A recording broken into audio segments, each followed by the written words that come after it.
जी हाँ, एक लड़का एथलीट, क्या लड़का, स्पोर्ट्स में माहिर लड़का, सऊदी अरब बकीउल गरकत में उसकी कब्र मौजूद है। अब्दुल्ला उसका नाम है। एक दिन वालिद साहब के सामने, तब उसकी उम्र तकरीबन 16-17 साल 18 साल के करीब उम्र है। वालिद साहब के सामने उसकी जेब से लाइटर गिर गया। क्या जी? वालिद साहब ने पूछा उसे, ये तूने जेब में रखा क्यों है? उसने कहा कि बस ऐसे ही रखा है। हालांकि वालिद पहले देखे थे ये इससे सिगरेट पी रहा है, तो वालिद ने देखकर उससे सवाल किया, आज लाइटर में मिल गया है, ये तूने सिगरेट पीने के लिए नहीं रखा है? कहा नहीं। बात बढ़ती गई।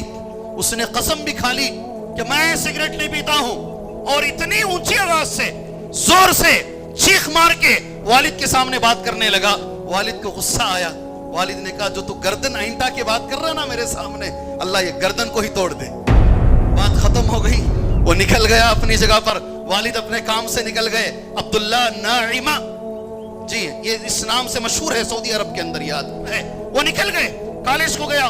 कॉलेज के बच्चों ने कहा चलो आज मिलके तैरने के लिए जाते हैं। तैरने के लिए गए, ऊपर से छलांग मारा, सीधा जाकर सर जमीन में रगड़ा और गर्दन की हड्डियां टूटते हुए वो खुद कहते हैं, मुझे महसूस हुआ एक एक गर्दन की हड्डी मेरी कैसे टूटी।